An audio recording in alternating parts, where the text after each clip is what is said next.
내려놓음에 대한 얘기는 오랫동안 품어온 우리 자신의 신념의 도전이 될 수 있다. 믿음이 있다는 우리도 어떤 상황이나 문제 앞에서는 잔뜩 힘주며 깍지 낀 손가락을 풀고 두 팔을 벌려야 할지도 모른다. 우리를 놀라게 하시는 하나님 앞에서 말이다. 언젠가 캠퍼스에서 어느 건물 계단에 앉아 있는 학생을 만났다. 그 학생은 두 팔에 고개를 묶고 있었다. 왜 그래요? 무슨 일이 있어요? 나는 물었다. 그 학생은 시무룩하게 말했다. 글쎄요. 모든 게 너무 많아 보입니다. 강좌도 너무 많고 재미있게 할 일도 너무 많고 선택할 일도 너무 많습니다. 내가 꼭 동전 하나 쥐고 사탕 가게에 들어갔는데 뭘 사야 할지를 모르는 어린아이가 된 것 같은 기분입니다. 나는 이 학생의 고민이 우리가 학교와 직장과 동네에서 흔히 주고받는 말과 연관이 있다고 생각한다. 다시 말해 우리는 시간과 에너지만 충분하면 세상과 인생을 정복할 수 있다고 말한다. 하나님을 가르치는 수업과 강의에서도 우리는 하나님을 우리의 선입견과 틀에 맞추려는 경향이 있다. 한마디로 우리는 하나님을 조금은 부담스러워하고 있다. 그분을 사랑하고 싶으면서도 자기 담장 안에 갇혀 하나님과 거리를 둔다. 이 담장 안에는 우리의 영적 습관과 전통이 있다. 우리는 사실상 하나님께 이렇게 말한다. 오시려거든 저 옛 길과 옛 문으로 오셔야 합니다. 그러나 고난은 자주 우리에게 우리가 하나님을 온전히 이해할 수 없다는 교훈을 가르친다. 하나님은 이사야를 통해 말씀하신다. 하늘이 땅보다 높음같이 내 길은 너희 길보다 높으며 내 생각은 너희 생각보다 높으니라. 이것은 궁극적으로 우리를 자유케 하는 말씀이다. 우리 욕심에 따라 하나님을 바꾸지 말라는 말씀이요. 우리 힘으로 세상 규칙을 정하려 하지 말라는 말씀이다. 설사 시도한다 해도 우리는 절대 하나님을 내 손에 쥐고 드디어 다 파악했다고 생각할 수 없기 때문이다.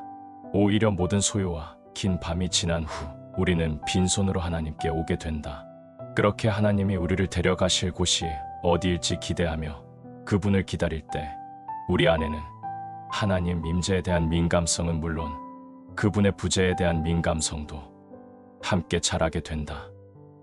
우리는 생각지 못한 하나님의 길과 우리 가운데 거하시는 그분의 임재를 부분적으로나마 받아들이는 법을 배운다. 천국 일이든 세상 직업이든 교회 활동이든 열심히 하기만 하면 반드시 하나님의 말씀을 체험하게 된다는 은연중에 품었던 생각도 더는 품지 않는다. 하나님이 내 스케줄과 내 계산에 맞춰 주셔야 한다는 기대도 점점 줄어든다. 신학에서는 하나님의 속성, 인간이 이해하는 하나님, 인간이 지각하는 그분의 행동과 인간이 믿는 진리에 대해 많이 이야기한다. 그러나 필설로 형언할 수 없이 무한하신 하나님을 굳이 우리 틀에 끼워 맞추려 들지 않는 한 하나님에 대해서 아니다라고 표현할 부분들도 많다. 하나님은 공의만도 아니고 사랑만도 아니고 자유만도 아니다. 이것만도 아니고 저것만도 아니다. 하나님은 우리의 마음보다 크시다. 하나님이 우리의 모든 생각과 상상을 초월하신다는 것만 알아도 우리로서는 많이 아는 셈이다. 그런 순간에 하나님은 우리에게 모험에 대한 계산은 그만하고 안전한 자리에서 뛰어내리라고 말씀하신다. 예수님은 우리에게 명하신다. 내 십자가를 지고 나를 따라라. 필요하다면 내 부모에게서도 떠나라. 다음에 일어날 일을 정확히 알려고 집착하지 말고 내가 내 삶을 인도하시는 하나님의 손 안에 있음을 믿어라. 우리는 그렇게 할 수 있다. 성경에서 계속하시는 말씀이 있기 때문이다. 두려워 말라. 나에게 기회를 줘라. 나는 내 구주요, 인도자요, 친구요, 신랑이니라. 그렇게 손을 펴고 나아가려면 그간 쥐고 있던 특정한 편견을 버려야 한다. 우리는 현재 우리가 알고 있는 것보다 더 큰 하나님과 그분의 백성이 담당할 비전에 자신을 내어드려야 한다. 하나님의 큰 진리를 더는 담을 수 없는 상자 일부를 치워야 한다. 날마다 함께 지내거나 출퇴근길에 스치거나 뉴스에서 접하는 사람들을 새롭게 바라보아야 한다. 기도를 통해서 다른 사람들을 자신이 용납하고 사랑해야 할 인격으로 보게 하는 것임을 우리는 깨달을 수 있다. 예수님께서는 품꾼을 여러 명 고용한 주인에 관한 비유를 들려주셨다. 일을 시작한 시점과 상관없이 결국에 모든 품꾼들은 통상적인 하루의 품삯을 똑같이 받았다. 예수님이 보여주신 하나님은 용서하시고 싶은 사람들을 자유로이 용서하시는 분이며 우리의 유한한 기대로 만든 규정에 얽매이지 않는 분이다. 이른 아침부터 일한 다른 품꾼들은 그것을 알고 발끈 화를 냈다. 예수님이 창녀인 막달라 마리아와 세리인 마태에게 깊은 애정을 보이실 때 그분의 말씀을 듣던 사람들은 더 화를 냈다. 하나님과 친밀한 교제를 시작하는 것은 곧 하나님의 사람들과 친밀한 교제를 시작하는 것이다. 기도는 자신의 골방에서 하나님과 교제하는 것이다. 기도는 동서고금에 있는 하나님의 사람들과 연합하는 것이기도 하다.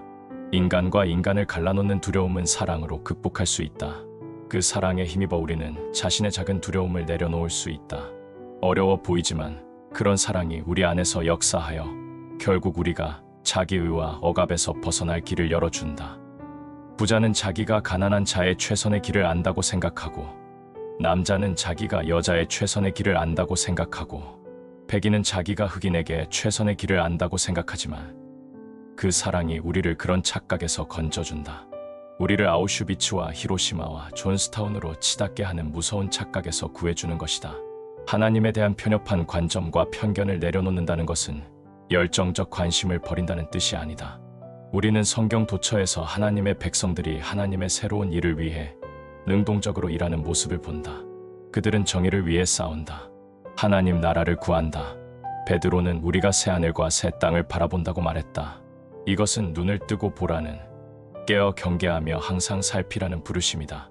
그리고 그렇게 살피는 동안 선한 일에 힘쓰라는 부르심이다. 그러나 기다리며 살피며 섬기려면 우선 보는 사람이 되어야 한다.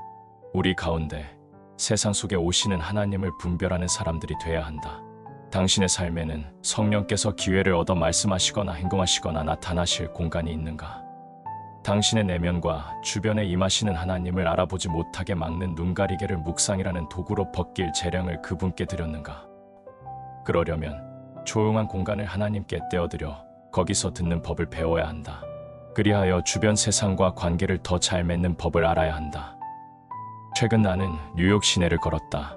가는 곳마다 온갖 물건이 꽉꽉 채워져 있었다. 공간마다 너무 많은 것이 빽빽이 차 있었다. 우리에게는 빈 공간에 대한 두려움이 있는 것 같다. 철학자 스피노자는 그것을 공간 공포라고 표현했다. 우리는 빈 곳만 보면 채우고 싶어 한다. 우리 삶은 찰대로 차 있다. 바쁜 삶 때문에 눈이 멀어 있지 않을 때면 과거에 대한 죄책감이나 미래일에 대한 염려로 내적 공간을 가득 채운다. 빈 공간이 있다는 건 예측할 수 없는 일, 새로운 일, 가고 싶지 않은 곳으로 나를 데려갈 일이 생겨도 다 받아들일 수 있다는 뜻이다. 어쩌면 우리의 두려움이 바로 그 사실 때문에 생기는지도 모른다. 그래서 우리는 때로 하나님의 말씀을 일부러 듣지 않으려 한다. 바로 여기가 우리의 마음을 가꾸어야 할 지점이다. 훈련이란 성령께서 일하실 공간을 우리의 삶 속에 만들어 드리려는 노력이다. 그분은 우리를 만지시고 인도하신다. 말씀하신다. 예측할 수 없고 통제할 수 없는 곳으로 우리를 데려가신다. 그래서 많은 영성학자들이 하나님께 귀 기울이는 것에 대해 얘기한다. 귀를 기울일 때 우리는 하나님을 온전히 볼 수 있고 그분을 더욱 충만하게 모셔드릴 수 있다.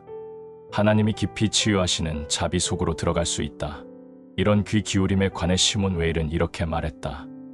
귀 기울인다는 것은 내 생각을 접어두고 초연하게 마음을 비워 상대가 다가오는 것을 받아들일 준비를 하는 것이다. 모든 오역과 오답, 어색함과 무모한 개념의 연결 등은 너무 성급하게 규정지어 생각하게 하므로 결국 우리가 진리에 닿지 못하게 하는 원인이 된다. 원인은 언제나 우리가 지나치게 열심히 나서서 제 힘으로 해답을 찾으려 한다는 데 있다. 우리가 가장 소중한 선물을 얻지 못하는 것은 그 선물을 기다리지 않고 먼저 찾아 나서기 때문이다. 우리는 하나님의 말씀을 잘 받아들일 수 있도록 우리 삶의 공간을 비워놓아야 한다. 우리의 삶을 둘러싸고 계시며 우리를 잡아주시고 붙들어 주시려고 하나님은 기다리고 계신다. 앞서 소개했던 서커스단에서 그네 타기 고개사들은 수많은 사람들에게 박수갈채를 받는다. 허공을 뛰어올라 거꾸로 공중제비하는 것을 보며 다들 그들을 영웅으로 생각한다. 그러나 진짜 영웅은 그들을 잡는 사람이다. 공중을 날아가는 고개사들은 팔을 쭉 내밀고 잡는 사람들을 믿을 뿐이다. 잡는 사람이 자신을 잡아 끌어올려 주리라고 믿는 것뿐이다. 우리가 할 일도 그것뿐이다. 하나님은 보이시지 않지만 우리 안에 계시면서 우리를 붙잡고 계신다. 마음을 비우고 그분의 손이 나와 당신을 언제나 꽉 움켜쥐고 계심을 굳게 믿길 바란다.